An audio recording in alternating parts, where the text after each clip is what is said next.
ಪಶ್ಚಿಮ ಏಷ್ಯಾ ಪ್ರದೇಶದಲ್ಲಿ ಯುದ್ಧದ ಛಾಯೆ ದಟ್ಟವಾಗಿದ್ದು, ಇರಾನ್ ಇಸ್ರೇಲ್ ಅಮೆರಿಕ ಸಂಘರ್ಷದಿಂದ ಆರ್ಮುಜ್ ಜಲಸಂಧಿ ನಿರ್ಬಂಧಗೊಂಡಿದೆ.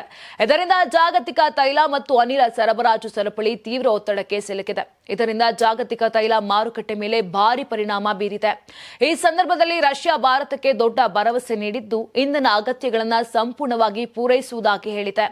ಪ್ರಮುಖ ತೈಲ ಮೂಲ ಸೌಕರ್ಯಗಳ ಮೇಲಿನ ದಾಳಿಗಳ ನಡುವೆ ಈ ಹೇಳಿಕೆ ಬಂದಿದ್ದು, ಭಾರತದ ಇಂಧನ ಭದ್ರತೆಗೆ ಬಲ ನೀಡಿದೆ.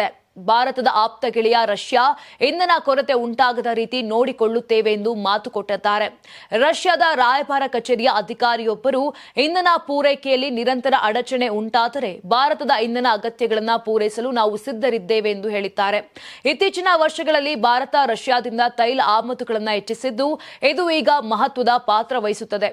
ಆದರೆ ಅಮೆರಿಕದ ಒತ್ತಡದಿಂದ ರಷ್ಯಾ ತೈಲ ಖರೀದಿ ಕುಸಿದಿದ್ದು, ಇದೀಗ ಪುನರಾರಂಭಕ್ಕೆ ಸಂಕೇತಗಳಿವೆ. ಪಶ್ಚಿಮ ಏಷ್ಯಾ ಪ್ರದೇಶದಲ್ಲಿ ಇಸ್ರೇಲ್ ಮತ್ತು ಅಮೆರಿಕ ನಡೆಸಿದ ದಾಳಿಗಳಿಂದ ಇರಾನ್ ತೀವ್ರ ಪ್ರತಿಕಾರ ಕೈಗೊಂಡಿದೆ. ಮಾರ್ಚ್ 2ರಂದು ಇರಾನಿನ ಡ್ರೋನ್ ದಾಳಿಯಿಂದ ಕತಾರ್ ಎನರ್ಜಿ ದ್ರವೀಕೃತ ನೈಸರ್ಗಿಕ ಅನಿಲ ಉತ್ಪಾದನೆಯನ್ನು ಸ್ಥಗಿತಗೊಳಿಸಿತ್ತು. ಆರ್ಮುಜ್ ಜಲಸಂಧಿ ಜಾಗತಿಕ ತೈಲ ಸಾಗಣೆಯ 5ನೇ ಒಂದು ಭಾಗದ ಮಾರ್ಗವಾಗಿದ್ದು, ಸಂಪೂರ್ಣ ಮುಚ್ಚಲ್ಪಟ್ಟಿದೆ. ಇದರಿಂದ ಭಾರತದಂತಹ ದೇಶಗಳು ತೀವ್ರ ಪರಿಣಾಮಕ್ಕೊಳಗಾಗಿವೆ. ಭಾರತ ತನ್ನ ಕಚ್ಚಾ ತೈಲ ಅಗತ್ಯಗಳಲ್ಲಿ 88% ಆಮದು ಮಾಡಿಕೊಳ್ಳುತ್ತದೆ.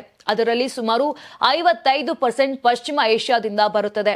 ಜನವರಿಯಲ್ಲಿ ಮಧ್ಯಪ್ರಾಚ್ಯದಿಂದ ದಿನಕ್ಕೆ 2.74 ಮಿಲಿಯನ್ ಬ್ಯಾರೆಲ್ ಆಮದು ಮಾಡಲಾಗಿತ್ತು.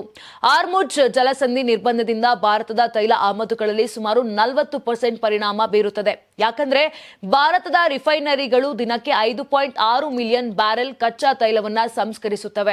ಅಲ್ಲದೆ ಎಲ್ಪಿಜಿ ಮತ್ತು ಎಲ್ಎನ್ಜಿ ಆಮದುಗಳಲ್ಲಿ ಬಹುತೇಕ ಗಲ್ಫ್ ದೇಶಗಳ ಮೇಲೆ ಅವಲಂಬಿತ ಆಗಿರೋದ್ರಿಂದ ಅಡುಗೆ ಅನಿಲ ಕೊರತೆಯ ಭಯವಿದೆ. ತೈಲ ಬೆಲೆ ಏರಿಕೆಯಿಂದ ಹಣದುಬ್ಬರ ಹೆಚ್ಚಿ ಪೆಟ್ರೋಲ್ ಡೀಸೆಲ್ ಬೆಲೆಗಳು ಏರಬಹುದು.